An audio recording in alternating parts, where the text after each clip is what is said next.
좋은 날입니다. 성령님께서 오늘도 여러분의 심령 가운데 큰 은혜와 평강으로 함께 해주시기를 주님의 이름으로 축복합니다. 오늘은 에스겔서 3장 4절부터 27절까지의 말씀을 통해서 성령님께서 오늘날 우리에게 주시는 음성을 들을 수 있기를 바랍니다. 오늘 본문을 잘 이해하기 위해서 첫 번째로는 여러분들께서 본문을 잘 읽어보시고 여러분 자신이 이 단락을 잘 구분해 보는 것이 굉장히 중요할 것입니다. 자, 그럼에도 불구하고 오늘 3장을 이해하기 위해서는 1장과 2장을 이해하는 것이 필요합니다. 에스겔서 1장에서는 에스겔이 무시무시한 환상을 본 이야기를 들었습니다. 그 환상은 이스라엘 민족을 하나님이 바벨론을 통해서 심판하신다는 그런 환상이었습니다. 이상한 생물들도 보았습니다. 그것이 천사라는 것도 알았습니다. 보호자를 둘러싼 하나님의 천사가 하나님과 함께 하나님의 심판을 진행하고 있는 모습이었습니다. 2장으로 넘어가 보니까 그 하나님 앞에 에스겔이 부르심을 받는 이야기였습니다. 에스겔이 받은 콜링에 대한 이야기였습니다. 오늘 3장으로 넘어가면 그럼 구체적으로 에스겔은 이 하나님의 부르심을 받아서 누구에게 보내심을 받았는가? 사역의 대상에 대한 이야기 뿐만 아니라 이 사역의 부르심을 받았을 때 에스겔이 얼마나 깊은 곤외 속에 아주 깊은 고민 속에 빠졌는가 하는 이야기를 잠깐 언급하고, 그리고 결국 아마도 에스겔이 하나님의 부르심을 받아들였을 때 에스겔아, 너가 해야 될 부르심의 일이 사역의 가장 본질적인 것이 무엇인지를 알아라 하면서 파수꾼의 사명이다 하는 것을 알려주셨습니다. 그리고는 이 에스겔이 하는 사역이 말로만 하는 사역이 아니라 오히려 벙어리로서의 사역을 하게 된다는 것도 심지어 말씀해 주셨습니다. 상당히 재미있는 이야기입니다. 그러나 3장 전체를 통해서 하나님께서 어떻게 그의 백성을 부르시며 그의 사역자를 부르시며 부르신 사역자에게 어떤 사명을 맡기시며 또 하나님이 그 사역자를 통해서 어떤 일을 행하시는지 하는 것을 배울 수 있는 것이 3장입니다. 물론 에스겔과 같은 사명을 받는 사람이 많지는 않을 것입니다. 그럼에도 불구하고 사명을 받는 사람에게는 이 에스겔서의 이야기가 매우 중요하다는 것을 알아야 됩니다. 이것을 통해서 여러분이 받은 사명과도 비교해 보는 것이 필요할 것입니다. 뿐만 아니라 에스겔과 같은 사명을 받지 않는 이스라엘 백성과 같은 여러분들도, 일반적인 성도들도 이 본문을 통해서 하나님의 부르심을 받은 종들이 하나님의 부르심을 받은 일을 행하는 것이 때때로 나에게는 이런 의미가 있구나. 야, 이런 하나님의 종들은 이런 부르심을 받는구나. 참 힘들겠다. 그들의 말에 잘 귀를 기울여야 되겠다. 이런 것도 배울 수가 있다고 생각합니다. 오늘 본문에 보면 먼저 크게 저는 4단락으로 구분해 볼 수가 있는데요. 먼저 4절부터 11절까지는 에스겔을 하나님께서 누구에게 보내시는가? 먼저는 가라고 말씀하시는데, 하나님의 부르심을 받으면 우리는 무조건 순종하여 갈 수밖에 없죠. 대부분의 하나님의 사역자는 순종하는 사람들입니다. 그런데 주님은 거기에 한 가지 더해서 내가 누구에게 너희를 보내는지를 미리 말씀해 주십니다. 뭐라고 말씀하십니까? 내 백성에게 보낸다. 하나님의 백성에게 내가 갈 필요가 있습니까? 오히려 이방인에게, 하나님 믿지 않는 사람에게 가야 되지 않습니까? 그렇게 물을 수가 있겠죠. 그런데 하나님은 내 백성에게 가라. 왜냐하면 내 백성이 이방인보다 못한 존재가 되어졌다. 세상의 빛과 소금을 감당하라고 세웠는데 이 세상에 이방인들보다 더 악한 행위를 하고 있는, 거기도 그들의 이마도 뻔뻔스럽고 그들의 얼굴도 뻔뻔스러워서 내 말도 듣지 않고 악을 밥 먹듯이 행하는 민족이다. 그러나 내가 너를 보낼 때 너의 얼굴을 돌보다도 더 강한 이 금강석, 그러니까 다이아몬드처럼 아주 강하게 만들어서 그들이 아무리 강하게 너를 대적한다 할지라도 너가 두려워하지 않고 내 사명을 감당할 수 있도록 해줄 것이다 하는 이야기를 지금 들려주고 있습니다. 에스겔이 어떤 마음이 들었을까요? 내 민족에게, 그것도 내 민족이 내 말을 듣지 않기 때문에 내가 그들과 마치 부딪혀야 된다고 상당한 갈등이 일어났을 것입니다. 그래서 12절부터 15절까지에서는 이 에스겔의 아주 깊은 고뇌의 이야기가 짧게 적혀져 있습니다. 제가 한번 읽어볼까요? 때에 주의 영이 나를 들어 올리시는데 내가 내 뒤에서 크게 울리는 소리를 들으니 찬송할지어다. 여호와의 영광이 그의 처소로부터 나오는도다 하니 이는 생물들의 날개가 서로 부딪히는 소리와 생물 곁의 바퀴 소리라. 크게 울리는 소리더라. 주의 영이 나를 들어 올려 데리고 가시는데 내가 근심하고 분한 마음으로 가니 여호와의 권능이 힘있게 나를 감동시키시더라. 이에 내가 텔라비브에 이르러 그 사로잡힌 백성 곧 그발 강가에 거주하는 자들에게 나아가 그 중에서 두려워 떨며 7일을 보내니라. 이 중요한 것은 두려워 떨며 7일을 보내니라. 에스겔이 하나님의 보좌 앞에서 그리고 보좌를 둘러싼 네 생물들 가운데에서 이 부르심을 받습니다. 그리고 그때 이 하나님의 보좌에 둘러선 이 생물들, 천사들이죠. 그룹 천사들이죠. 큰 소리로 하나님을 찬송하는 소리를 듣습니다. 찬송할지어다. 여호와의 영광이 그의 처소로부터 나오는도다 하면서 하나님의 영광이 나왔다는 것은 하나님께서 하시고자 하는 일을 위해서 하나님의 영광이 앞서가서 에스겔에 이 사명을 주었다는 이야기 아니겠어요? 놀라운 영광입니다. 누가 그 하나님의 부르심을 거부할 수 있을 겁니까? 거절할 수 있을까요? 그럼에도 불구하고 주의 영이 에스겔을 들어서 에스겔이 살고 있었던 특별히 이 바벨론의 포로로 잡혀갔던 그발 강가에 있는 조그만 촌락 혹은 도시 이름을 아마 텔라비브, 지금의 이스라엘에 있는 수도인 텔라비브와 같은 이름을 지었던 모양입니다. 그곳에서 일주일 동안 두려움 속에 갇혀서 좀 더 원문적으로 해석한다면 마음에 근심하며 고통하며 시간을 보냈다는 것입니다. 영어로 하면 agony, 내 마음이 괴로워서 견딜 수 없는, 과연 내가 이 부르심의 사역을 감당할 수 있을 것인가? 왜 하나님은 나에게 이런 사역을 맡기셨는가? 왜 하나님은 내 백성을 이렇게 심판하시려고 하는가? 왜 내 백성은 이렇게 하나님 앞에 이렇게 거역하고 반역하고 심판을 받아야만 할 것인가? 굉장한 고통 속에 사로잡혀 고민하고 있을 것입니다. 해결책이 없습니다. 그러나 하나님의 부르심은 있습니다. 우리 인생에 그런 일들 많이 있습니다. 저의 인생에도 하나님 왜 하필이면 나입니까? 이 엄청난 실크로드, 이 엄청난 왕의 대로의 사역을 왜 저에게 맡겨주십니까?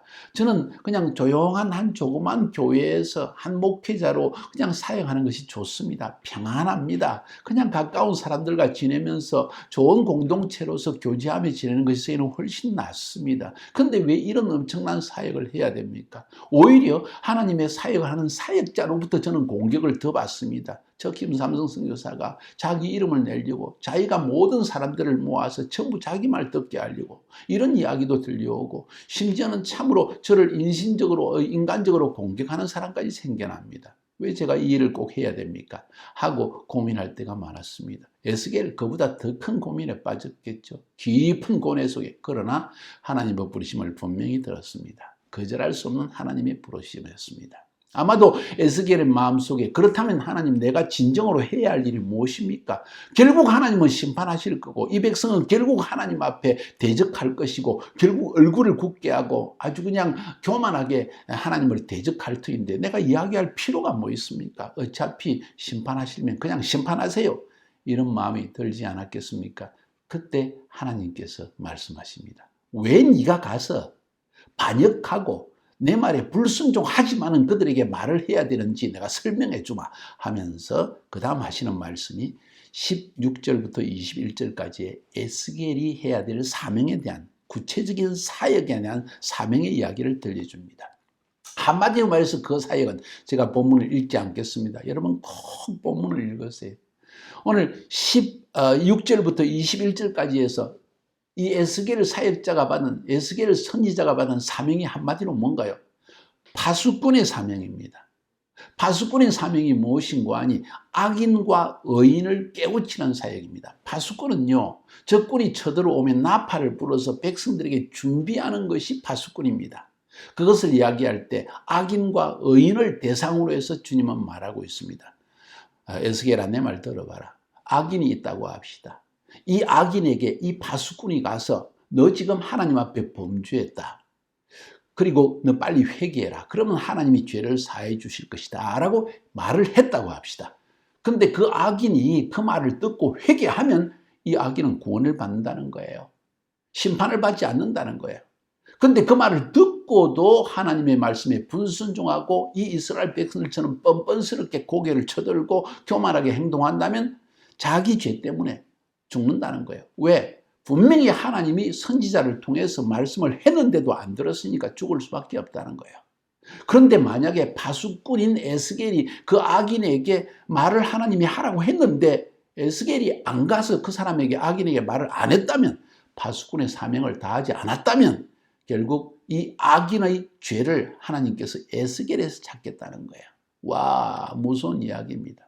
다시 말해서 하나님은 악한 사람 한 영혼에 대한 심판을 할 때에도 심지어는 그냥 죄나 악 때문에 죽이는 게 아니고 먼저 하나님의 파수꾼을, 하나님의 사역자를 보내서 먼저 악을 징계하시고 깨닫게 해주신다는 거예요. 이게 하나님의 원리입니다. 그래서 에스겔은 부르심을 받은 것입니다. 결국 이스라엘 백성들에게 가서 그 말을 했고 이스라엘 백성은 듣지 않았기 때문에 에스겔은 말을 했으니까 자기 생명을 보존하지만 그 말을 듣고 회개하지 않은 이스라엘 백성 악인들은 죽고 말한 것이죠. 의인에 대한 이야기도 주님 말씀하십니다. 의로운 사람이 있다고 하자. 그가 참 의롭고 하나님 앞에 바르게 살았지만은 그가 그 의를 버리고 갑자기 악한 일을 행했다고 하자. 만약 파수꾼이 가서 그 의인에게 너 다시 회개해라. 이전처럼 잘 살아야지. 너 어떻게 하나님을 버리고 네 멋대로 세상이 좋아가지고 그렇게 살아갈 수 있느냐? 죄를 지으며 살 수 있겠느냐? 하고 책망을 했는데 이 의인이 듣고 회개하면 죄를 지었을지라도 하나님께서 그 의인의 죄를 용서해 주신다는 거예요. 그런데 아무리 착하고 의롭게 하나님의 일을 많이 하고 좋은 사람이었다 할지라도 지금 죄를 짓고 있다면, 그리고 심지어는 파수꾼인 선지자를 통해서 그 책망을 들었는데도 불구하고 듣지 않고 뭔 소리야, 내가 하나님 잘 알아, 내가 하나님 잘 섬겼어, 하나님 나를 알고 계셔, 이렇게 교만하게 행동해서 회개치 않으면 이 의인은 자기 죄 때문에 죽는다는 거예요. 그 앞에서 아무리 의로운 일을 했어도 그건 아무 소용이 없다. 지금이 중요하다. 에스겔의 사명은 무엇인가 하니 죄인들을 파수꾼으로서 가서 일깨워줘서 회개하게 하고 생명을 얻게 하는 것이다. 에스겔아. 그런데 너가 의인에게 가서, 지금 다시 죄를 짓는 의인에게 가서 너가 그를 깨우쳐 주지 않으면 너의 죄 때문에 그 의인이 너가 말해주지 않았기 때문에 더 죄 속에 빠져 죽으니까 내 책임을 너에게 묻겠다. 이런 이야기인 것입니다. 파수꾼의 사명입니다. 이건 쉽게 이야기하면 죽음과 삶에 대한 사명이라는 거예요. 내가 말을 하면 살릴 수 있다. 말을 하지 않으면, 내가 말을 안 했기 때문에 이 사람이 죽을 수 있으니까 생명을 나에게서 찾겠다는 것이다. 그러나 그 말을 듣기만 한다면 그 사람은 살아나는 일이니 이것이 얼마나 중요한 사명이냐. 파수꾼의 사명에 대한 이야기를 주님께서 지금 에스겔에 들려주는 것입니다. 에스겔아, 이런 생명의 사역을 내가 너에게 맡겨서 내 백성 이스라엘에게 보내는 것이니 네가 가지 않겠느냐 하는 음성을 들려준 것입니다. 결론은 어떨까요? 에스겔은 결국 순종할 수밖에 없죠. 7일 동안 그발 강가, 바벨론 강가에서, 텔아비브라는 조그만 촌락고건 도시에서 7일 동안 식음을 아마도 전폐하고 주님 앞에 두려워 분내하면서 왜 내 백성이 이런가 근심하면서 기도했을 것입니다. 그럼에도 불구하고 결국 에스겔의 예언을 백성들은 듣지 않게 됩니다. 그렇지만 에스겔은 그걸 알면서도 파수꾼의 사명으로 내가 부르심을 받았구나. 그 사람이 듣든지 안 듣든지 전하는 것이 나의 사명이구나 하는 사실을 깨닫게 되어집니다. 그들이 듣든지 말든지 꼭 그들에게 이야기를 해야 된다 하는 말씀을 지금 이제 들려주고 있습니다. 좋습니다. Anyway. 자, 그래서 마지막으로 22절부터 27절까지에서는 이런 사역을 감당할 때 받는 핍박에 대한 이야기도 잠깐 이야기합니다. 핍박뿐만 아니라 하나님께서 특별한 방법으로 에스겔을 사역하게 하십니다. 잘 들어보세요. 35절, 36절 보니까 너 인자야 보라 무리가 네 위에 줄을 놓아 너를 동여 매리니 네가 그들 가운데서 나오지 못할 것이라. 하도 에스겔이 너희 심판받는다, 하나님이 치신다, 빨리 회개하라 이런 이야기가 듣기 싫어가지고 에스겔을 몸에 묶어가지고 집안에서 나오지도 못하게 했다는 것입니다. 이런 핍박 받게 된다는 것입니다. 26절에 내가 네 혀를 네 입신장에 붙게 하여 네가 말 못하는 자가 되어 그들을 꾸짖는 자가 되지 못하게 하리니 그들은 패역한 족속입니다. 이 악한 백성들이기 때문에 내가 오히려 이제는 그 예언도 듣지 못하게 내가 할 것이다. 아니 근데 하나님 저에게 파수꾼의 사명이라고 하셨고 가서 말을 해야 된다 해놓고 내 입을 벙어리 되게 하시면 어떻게 하십니까? 이런 생각이 들죠. 저도 그런 생각이 들었습니다. 나중에 4장, 5장, 6장으로 넘어가 보니까 그러면 말로 벙어리가 되게 해서 어떻게 그들에게 이 파수꾼의 사명을 할 수 있느냐? 행위 예언을 하게 합니다. 행동 예언을 하게 합니다. 다시 말해서 말을 하지 않고 그림을 그리든지 토판을 가지고 예루살렘 성벽을 그리고 그걸 갖다가 뭐 사람들 앞에서 보여주면서 혹은 자기 머리카락을 자르면서 하여튼 자기 행동으로서 예언을 실제적으로 사람들이 이해할 수 있도록 그런 예언을 한 것을 우리가 4장, 5장, 6장에서 보게 됩니다. 자, 오늘 이 본문에서 하나님께서 우리에게 말씀하시는 가장 중요한 내용은 에스겔의 사역과 사역의 대상과 사역의 본질이 무엇인가, 또 하나님은 어떻게 그의 사역자들을 사역하게 하시는가, 벙어리가 되게 하시면서 사역까지 하신다 하는 내용을 살펴보았습니다. 자, 저는 한 가지만 여러분에게 묻겠습니다. 여러분, 하나님께서 보내신 하나님의 사역자가 여러분에게 꼭 좋은 말만 합니까? 싫은 말도 합니까?